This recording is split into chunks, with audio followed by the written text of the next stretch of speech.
lovely to see you here, everyone in the back, everyone watching on streaming or television or however you're seeing us. Thank you and welcome aboard. Statement before we proceed here. Good afternoon, of course. It is an honor to join you today for my first briefing at the State Department. My commitment to you and to the American people will always be to speak directly and clearly about the policies and priorities of our country's lead diplomat, Secretary Marco Rubio, and the great men and women who serve the U.S. Department of State. To begin, I would like to acknowledge that after Secretary Rubio was confirmed in a historic bipartisan vote, he promised to deliver a foreign policy under President Trump's vision and leadership that would make America stronger, safer, and more prosperous. Under President Trump's administration, the State Department puts America first as well. Peace through strength is back, and our North Star is the pursuit of peace. As Secretary Rubio says, peace is not a noun, it is an action. And the Secretary has been taking action. It started on day one. Secretary Rubio got straight to work issuing common sense policies that returned the State Department to the basics of diplomacy. We are rewarding performance based on initiative, skill, and hard work, and we are ensuring every dollar we spend advances our national interests. During the Secretary's first international trip to Central America and the Caribbean, he reaffirmed our commitment to the region where we live. He emphasized the importance of this relationship, highlighting our shared challenges and our shared opportunities. Already, the Secretary has achieved concrete deliverables to combat transnational crime, advance the cause of enduring peace, and counter the malign influence of the Chinese Communist Party. At the United Nations, U.S. leadership led the Security Council, passing a historic resolution seeking to end the Russia-Ukraine war. Implementing President Trump's executive orders, the Secretary designated 8 cartels and other transnational organizations as terrorists. The Houthis have been designated as a foreign terrorist organization, and their members are facing sanctions. And the Iranian regime is again under maximum pressure. And further in line with the President's promise to keep America safe, Mohammed Sharifullah was detained in Pakistan for the tragic Abbey Gate terrorist attack that took the lives of 13 service members of our country. He has been extradited to the United States to face swift justice. The Secretary's highest priority is the safety and security of the American people. Earlier today, the Department hosted a ceremony to raise the hostage and wrongful detainee flag. The flag symbolizes the United States' commitment to Americans unjustly held overseas, and it will fly in front of the State Department through March 9th, which is the second U.S. hostage and wrongful detainee day. This administration has worked tirelessly to bring unjustly detained Americans home and to secure the release of all the hostages held by Hamas. And we will continue to do the critical work to accomplish this goal. During this historic joint event the other night, President Trump made clear that the United States is advancing our national interests to ensure the 21st century is an American-led century. America is back. I'm honored to stand here before you and to deliver this information for the American people, which they deserve to hear from their State Department. As someone who has served over, well, a long time in media, I understand firsthand that a free press is vital to our democracy. I look forward to engaging on our U.S. foreign policy priorities for the benefit of the American people.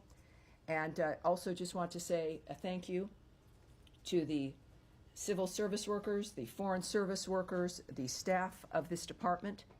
As someone who's been looking out from the outside into government and seeing always the problems, it has been a remarkable experience to work with these individuals in this department, but throughout the Department of State. It has been an experience for me that has changed my point of view on many different issues. And I want to thank all of them who made it possible for me to stand here today. This has been literally a team effort. It remains a team effort for people who love this country and serve her every day. And so, there's something I never thought I would say, except screaming at the screen at this gentleman sitting here. Just a remarkable illustration of how life changes and has surprises for us. Matt Lee from the Associated Press. I'm going to also ask you, when asking a question, we have a number of cameras in the back. People are watching through streaming at state.gov, our social media accounts as well, and a variety of different ways. Announce your name if you could and your outlet. That would be terrific. Matt Lee, I'll announce for you because you're so shy with the Associated Press. Sir, what can I tell you? Well, first of all, thank you for your opening remarks there. And I would also say congratulations, because for those of us who were around back in the beginning of the first Trump administration, for those of us who were around back in the beginning of the first Trump administration, the first State Department briefing in 2017 was on March 7th. So you have beaten that by one day. There you go. I don't know if Not that you're aware. competitive, but I did not know. But, you know, All right. So anyway, so Thank you you. got that. You have a record already. Okay, thank you. So anyway, yes, thank Yes, you sir. very much for your commitment to, speaking to us and being open and transparent. I just want to say before I begin, and I have a very brief question, but before we begin, that I think everybody in this room understands that elections have consequences. Everybody in this room understands that the President of the United States sets the agenda for foreign policy, and so the questions that you will get today and going forward are all aimed at trying to find out what that policy is, one, and then how the State Department is actually implementing it. So Sure. I hope in that, with that we can go forward. So the first thing, so my question is about the AID. Sure. USAID. So on January 20th, the entire Function 150 account of the federal budget, which is all of the State Department and USAID, including operations, salaries, was roughly about 1% of the budget. What's your understanding of where that percentage is today? Well, what I can tell you is President Trump was elected to change the status quo. Part of what has initiated this dynamic that we've all watched play out is what's it been? I think it's been 6 weeks. Is an effort to deal with waste, fraud, and abuse. This began with a simple inquiry of USAID to look at their books, to look and inquire, and they refused. They said, we're an autonomous organization, you have no right to come in. The intention was not to do it in a manner that you've been watching unfold. It began because there was no cooperation at the beginning. And the inquiry, of course, was because of the debt, the nature of being $2 trillion, that it was an unsustainable and remains an unsustainable way of running anything, a household or a government. There's a point where you have to look up and say, we need to see at least what's happening. So this has been a pause, a 90-day pause, we shouldn't forget that, to look at the nature of how the taxpayer money has been spent and if it was being used in the proper way for the things that we've allotted it for. And that began. It was certainly in a manner that was not planned on, but we needed to do it. It was something that was, of course, important to accomplish the nature of dealing with, is there fraud, is there abuse, is there waste, how can we fix the system so that taxpayer dollars are being used properly. And in the process, of course, we've looked through some of these issues. You heard at the joint session of Congress addressed by the President, some of the remarkable programs that we were paying for around the world, millions of dollars, and clearly change has had to be made, and that's what we're doing right now. There is change not only when it comes to what's being funded, but also how the bureaucracy works, and if a bureaucracy the size that it was needed to exist in the way that it exists. All of this review is important. At the same time, within a review like this, because you're looking at whether or not there's an efficiency in the way money is spent, it doesn't mean that we're not going to be doing foreign aid.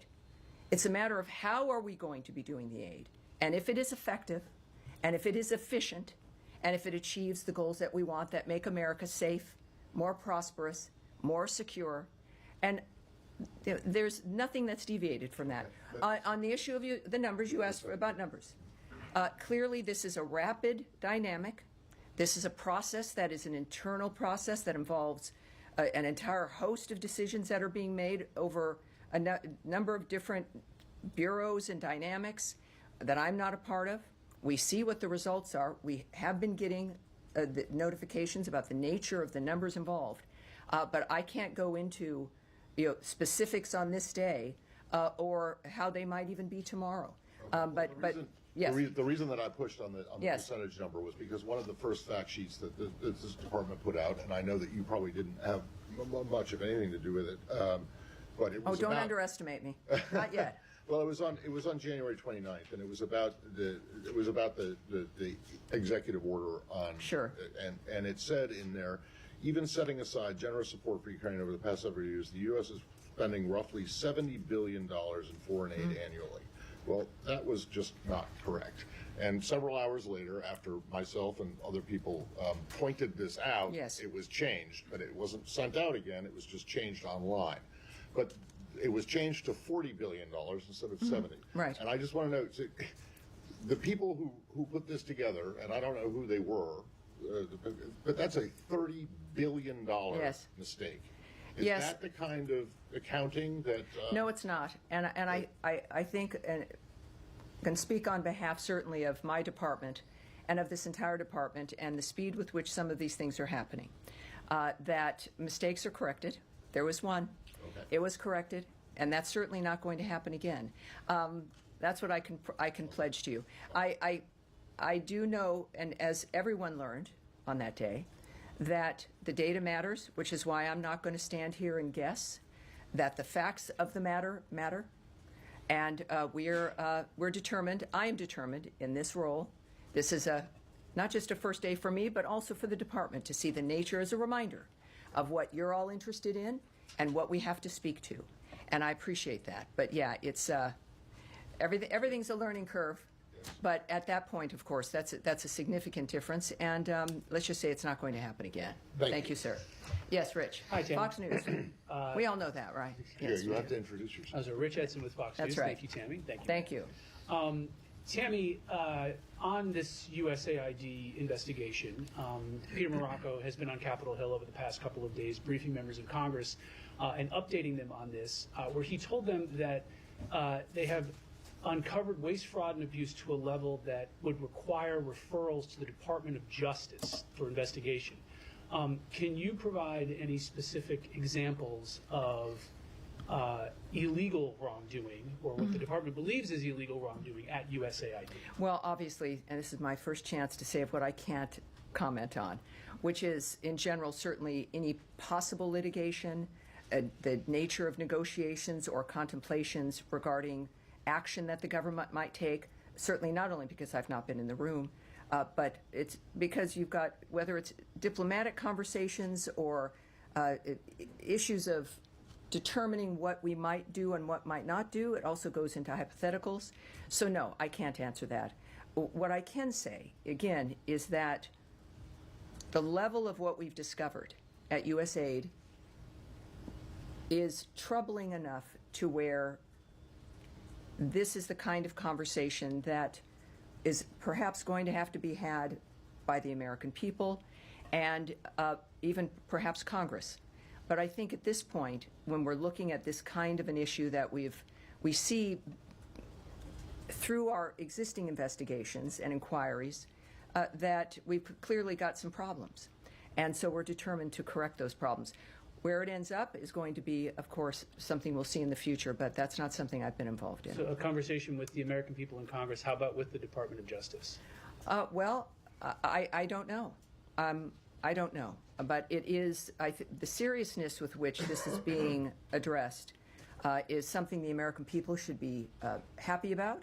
It is why President Trump was elected, was to take action on the things that he campaigned on, as many people did as well. We knew something was wrong and it had to change. And this is up to, of course, to the people who are doing the investigations, whether or not any of that actually manifests. All right. Yes, Sean. Thank you, and welcome to the podium. Thank you. Sean Tandon with AFP. Can I switch the topic to the Middle East? The situation. Let me ask though. Any other questions on the USAID situation? A bunch of hands. I'm shocked. All right. We'll get back to you when we move into the Middle East. Yes, ma'am. Thank you. Daphne Solodakis with Reuters. Hi there. You said that this is a pause, but we got answers from the State Department saying they've already cut 92% of the awards worth $54 billion.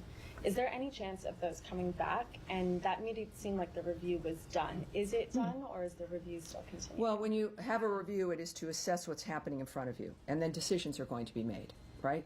So you've got a review. It's 90 days to make an assessment within that framework of what works and what doesn't work.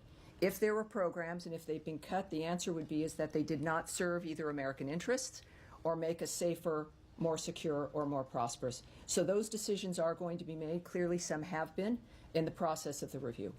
And are they final, and is the review complete? Well, I think that each case may be different, but we do know that actions have been taken based on the standards that we've set, that the Secretary of State has set, and we're moving forward. Yes, ma'am. Thanks, Tammy. Jennifer Hansler with CNN. We've heard from groups saying that they had contracts for work that had been granted waivers by the Secretary because they were life-saving activities that were then given termination notices for the funding for those programs. Is there a review to see if these can be turned back on, and how many of these life-saving programs have been cut under these terminations? Right. Just as a reminder, that part of what was a blanket waiver in this process, in the review, was, of course, we will continue to fund and continue to act on the importance of money that goes to life-saving work. Many of those programs, which again the President articulated during his address to Congress the other night, certainly did not meet that standard. So we have that blanket waiver dynamic. There are anecdotes of certain issues. We do know that if there's been a problem, that it is reversed. The Secretary is directly involved in this process of assessing the nature of what's happening and who's getting these funds. There is also a process for people to reach into the State Department to make the difference, to apply for a specific waiver, or to indicate if there's an issue and make their case for these situations. And I know the Secretary cares about the nature of foreign aid. It is something that has been, he's spoken about for years throughout also his tenure as a senator. And he is, I have to say, I did not know him well when I started in this position. And his commitment to the country and his personal involvement has been heartening. And I'm sure that in this kind of a dynamic, we've had some frameworks that have been arranged where people can get into the State Department, indicate if there's been an issue, and then action can be taken on those. And do you have Yes, an sir. update on payments? But yes, sir. Yes, ma'am. Thank you. Kamala Sheikh from CBS. Hi there. Just to follow up one thing on Jenny's question. Will we see a full list of the grants and the programs that have been cut or that will be cut in this 90-day review? You mentioned that there should be a conversation with the American people. Of course. And that I assume that means it will be something that will be transparent for people to see the list of the programs that have been cut.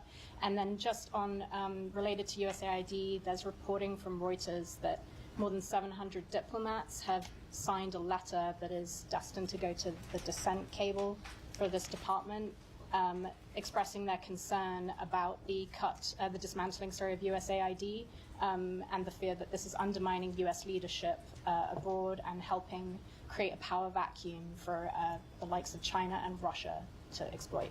Do you have a Your question's important because it is about the list and what's been cut and what has been kept, and that is something that I want before I presume, because that's something I've learned to not do in this particular role, is to make sure that I have the right answer for you. So I'm going to make sure that we go back and this is also for me it's important because I think many Americans have questions about the nature of the details of what's happening, but it is the foreign policy of the world, obviously clearly major decisions being made, and my goal is to make sure as we can so that there's a serious ability to kind of own the information I'm saying to you.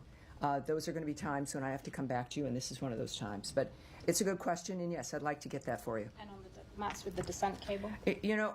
In that regard, we have a descent cable framework that we're very proud of, that is important. And from what I've learned is that did not actually go out in that framework, but also we will not discuss those if there is internal communications or the nature of something like that transpiring. All right. So done with USAID, And all right, Middle East now, Sean? Sure, let me kick it off. Could I ask you about there's a pressure, of course, on Hamas to extend the ceasefire deal. Israel on Sunday said that it's cutting off humanitarian assistance going into Gaza as a way of pressure. The European countries, the European allies of the United States have criticized this, saying that the situation, in their words, is quite catastrophic in Gaza. Does the United States support the holding of food and other assistance at this point as a way to achieve these aims? Well, what we've said before, and has been the case before, is that aid can only be delivered in a safe framework. So as long as it is something that is unsafe, or we can't guarantee the safety of something moving in, that is going to be stopped. It is not a withholding, but it's certainly it's a reflection of the framework of the situation on the ground, and that continues. In the meantime, I think that it is also very clear, and this is the President certainly has been tweeting about certain situations with Hamas and the nature of what was expected and has been repeated continually, that all the hostages have got to be released.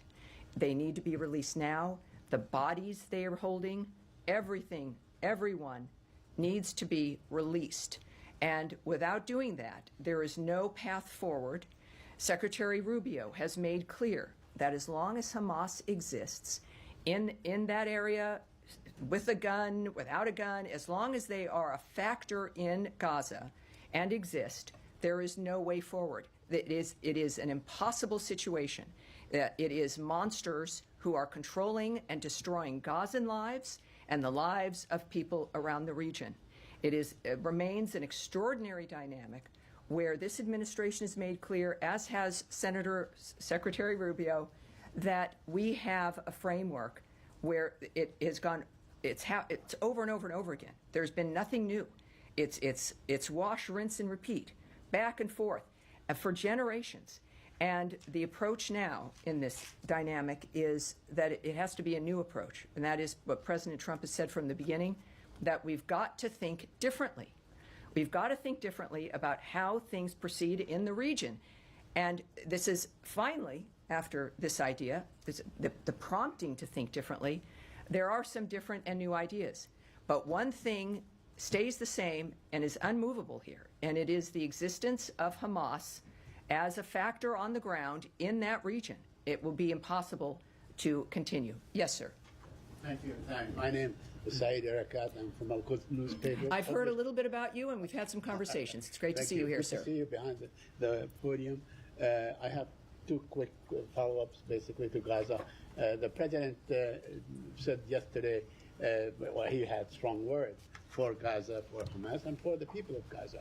Now, at the same time, we heard about the meeting that took place between Mr. Bowler and some senior Hamas officials and so on, which gave people maybe, hope that there's going to be movement towards the phase two of this deal that was struck back on January 15th. My question to you, how do you reconcile the two? And also follow up to that, so I don't have to come back to you again, is also on Mr. Witkoff's statement and what he has been saying. The two can be combined. Whether we have an idea as to when he's going to be going back to the region. Thank you. Well, first of all, if you have a conversation with someone, it's not a negotiation. It's not irreconcilable.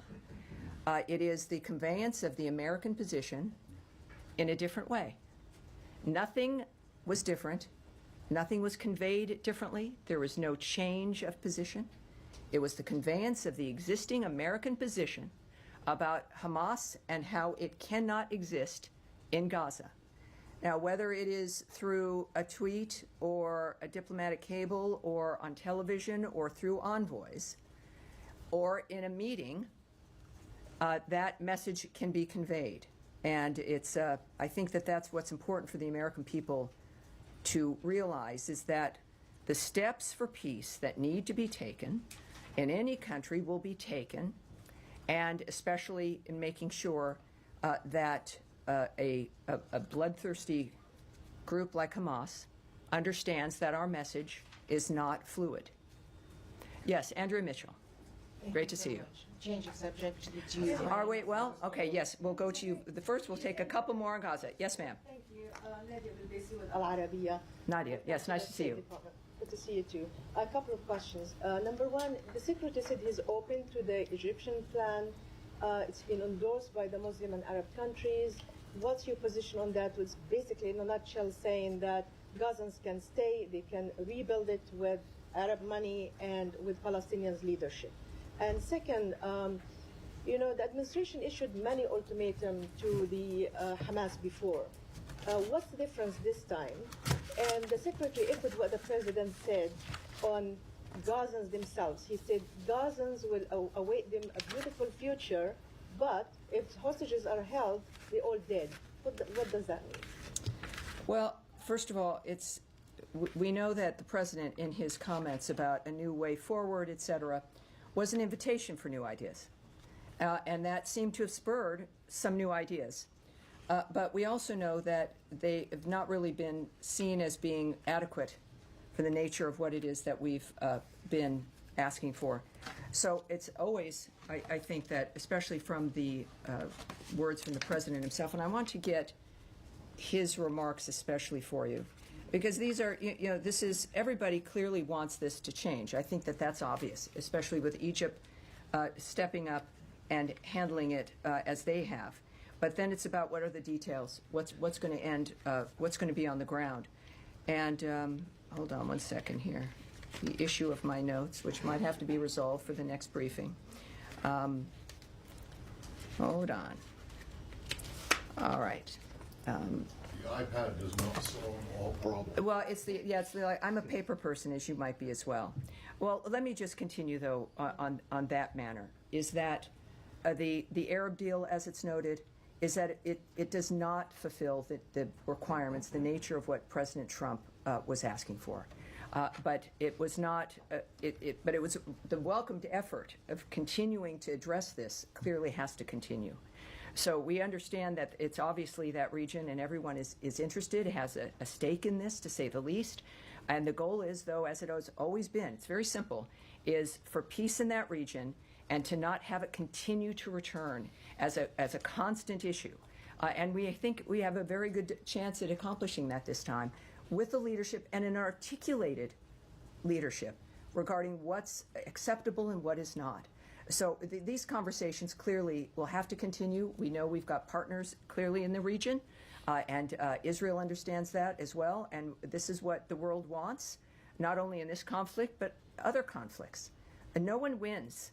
No one is winning here in this framework. And so, but regarding the Arab solution, the Arab deal via Egypt, that what I have for you right now is that it does not meet the expectations.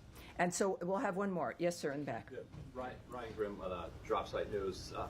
There's been some reporting, our outlet, Israeli press, here, some in the American press, that there was a side letter that the Biden administration signed or sent to Israel as part of the ceasefire negotiations that effectively said, okay, this is the deal on paper. We're going to move from phase one to phase two. Can I save you some time in your life?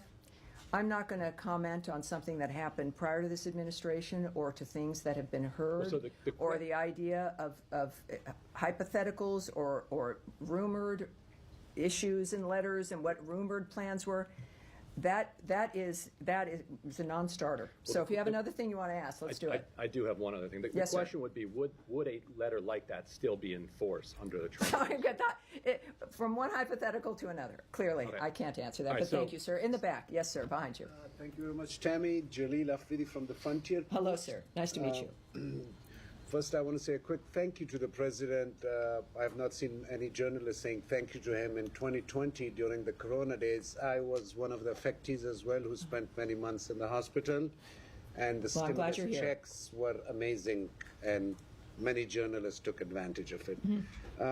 My first question is, did anybody from the U.S. administration say thank you to Pakistan on official level regarding this new arrest?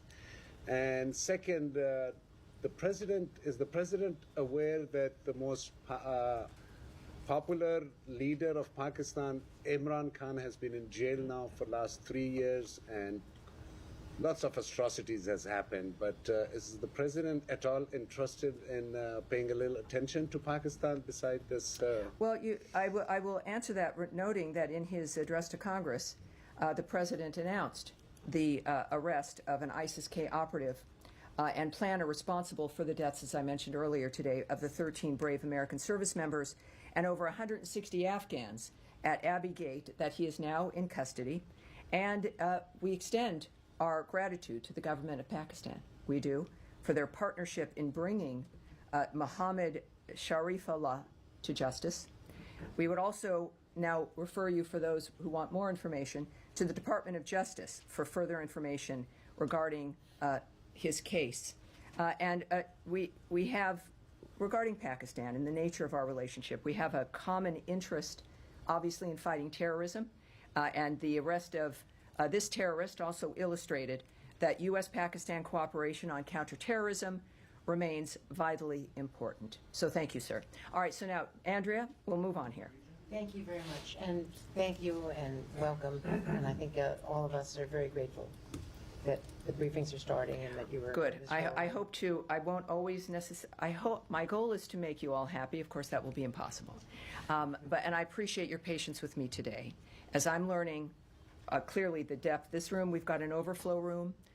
We have. I don't want to say any numbers. I've just remember, I pledge not to give you numbers.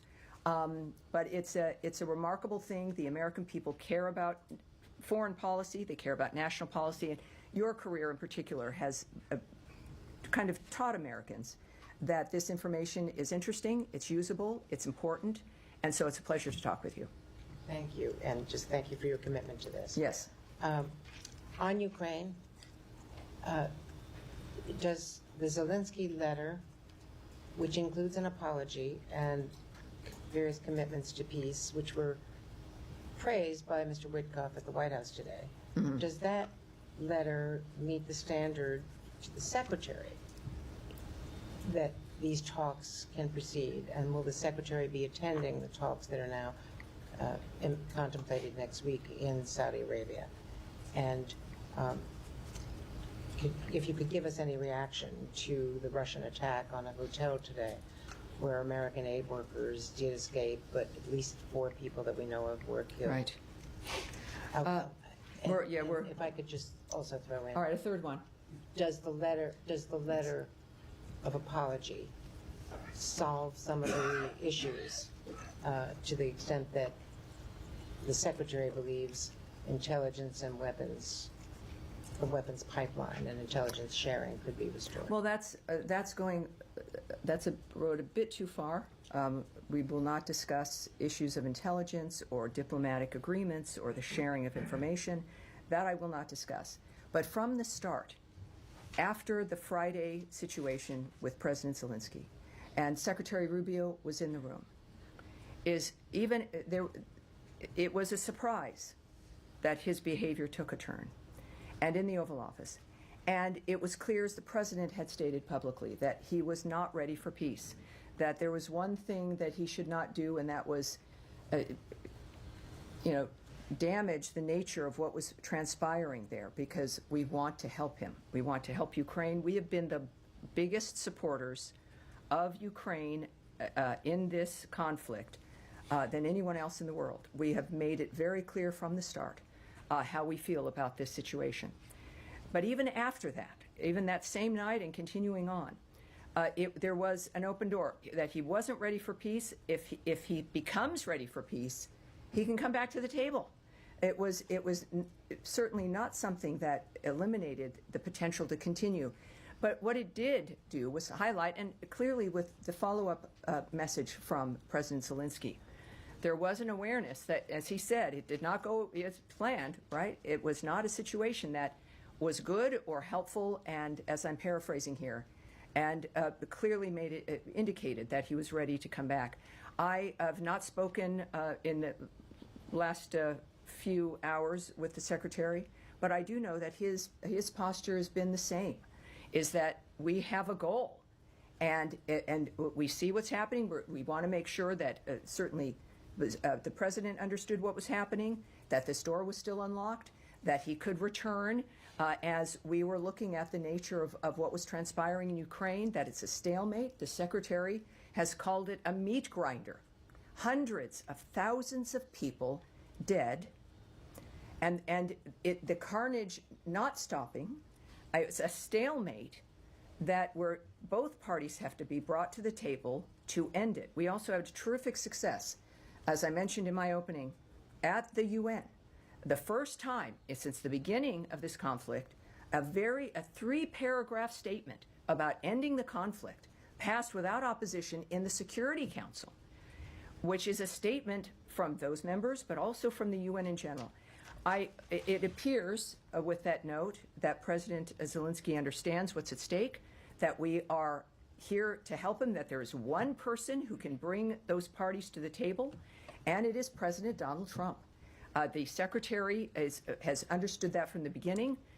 This is a united understanding that this has got to end, and these are men who understand what America can do to help that come to an end.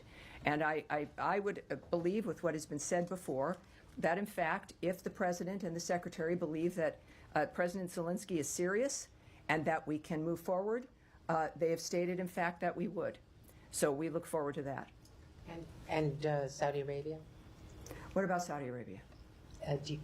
Is it contemplated that the Secretary would be attending? I cannot comment, certainly, on issues that either have been discussed in a diplomatic framework or arrangements that might be implemented regarding these kinds of diplomatic negotiations or efforts. So I'm sorry, but I can't do that. All right, yes, sir, in the back. Tom Bateman from the BBC. Thank you for starting the briefings again.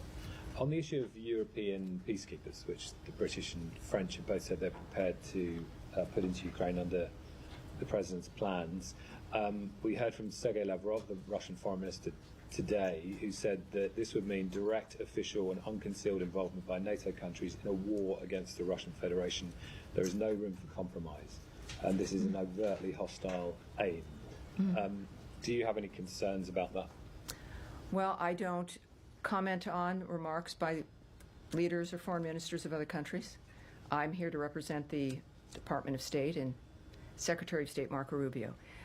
What I think the people of the world should note is the choices that are made by Secretary Rubio, by President Trump, and the actions that we take to implement our commitment to peace. Yes, ma'am, in the back. In the pink. Thank you. Thank you very much, Connie. I'm Jenny back with the USA Journal, Korea.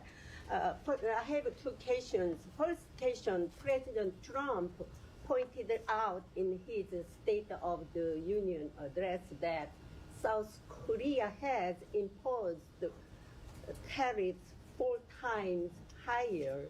What measures will the United States take to resolve the tariff issue with South Korea? Second question, last week the North Korean Workers' Party secretary visited Russia and met with President Putin to upgrade the level of the Russia and North Korea alliance. Does the United States believe that the North Korean troops should withdraw from Russia to end the war between Russia and Ukraine? Well, thank you. Yes, thank you. I really can't remark on issues of the North Korean relationship with Russia at this point, or that particular regional effort or action that may have occurred. So that's not something I can remark on right now. I certainly, for both of your questions, will go back and talk to the Secretary, mention to him, as I have and as I've pledged to many of you who I met earlier in our bullpen here, that part of my goal is to make sure that not only do I have a good broader view of what interests all of you, but to make sure that the Secretary knows as well. I think that that's part of what is important to our communications with you, besides what we can and cannot share.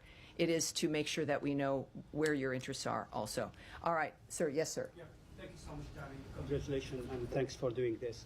At the opening remarks, you talked about Iran is under the maximum pressure. So I have a question related to that. And I'm sorry, what is your outlet? Yeah, my name is Dr. Koda. I'm working for Ruda Media Network. It's a Kurdish TV. All righty. So maximum pressure. Yeah, Iraqi sanctions waiver for Iran gas imports expires on March 8th, which is the day after tomorrow. Have you renewed this sanctions waiver, or do you intend to renew that sanctions waiver for 120 more days? And I have the second question. Do you want me to ask now or after you? Well, let me answer that question because I see my staff standing up by the pillar because I don't tend to keep track of certain things, but like time. But here's what I can tell you. The Iraq sanctions waiver, as you've noted, for Iran gas imports expires on the 8th. And we have, at this point, as you might imagine, we have nothing to announce with regards to the current electricity waiver that expires on the 8th. In line with National Security Presidential Memorandum Number 2, we are reviewing all existing sanctions waivers that provide Iran any degree of economic or financial relief.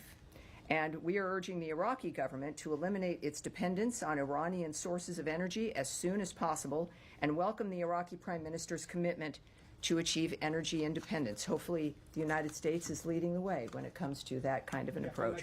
All right, are we wrapping up here? I think we are. We will do this again on Tuesday, unless circumstances change that. One last in Africa, please. Someone wants one last. See, this is going to happen. It's like No, one just last. in Africa. All right, hold on. Africa. One last in Africa. Yes, Africa. Let's do it. Thank you. We have a lot of interests in that continent, so thank you. Yes, ma'am. Yes, thank you. So, thank you. Yes. My name is Hariana Veras, and I'm with TPA. Recently, I asked President Trump about his interest in joining the effort of the president of Angola, President João Lourenço, who is mediating the conflict between DRC and Rwanda, if he would be interested to join the efforts of Angola to bring peace to DRC. He said that the situation in the DRC is a very serious situation. But we have also seen that in this first 100 days of President Trump, he's making some movement. He imposed sanctions on the people that are directly involved on the conflict in DRC, and also Secretary of State Marco Rubio.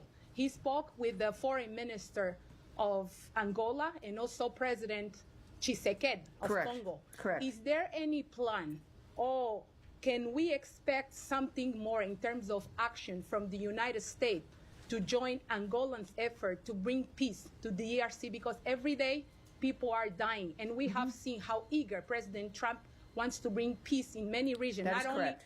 Not only in between Russia and Ukraine, but also he's showing interest to bring peace in other regions. Is the Democratic Republic of the Congo one of the countries that this administration will do something to bring peace? Well, I can tell you, and this is, I think, a good way to end the briefing today, just as a reminder, yes, of the global commitment that this administration has, but that Senator, why do I keep doing that? He's the Secretary.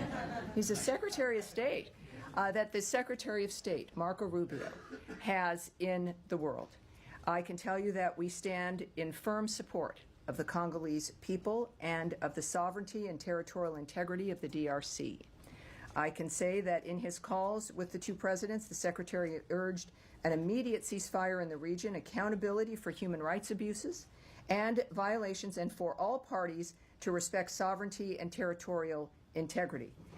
We expect to see leaders return to the Angolan-led Luanda process and the Nairobi process and take action to resolve the conflict. We are aware of this. He has communicated this. He's engaged with leaders in the region on this as well. And we remain diplomatically engaged. That is going to continue. It will not soften or end. And I appreciate you being here because this is very important and it's a big story.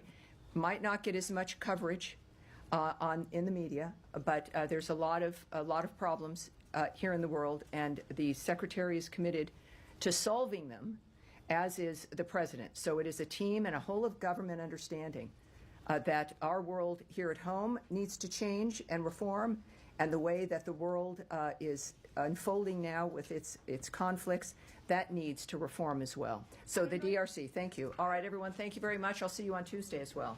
Thanks for being here. Appreciate it.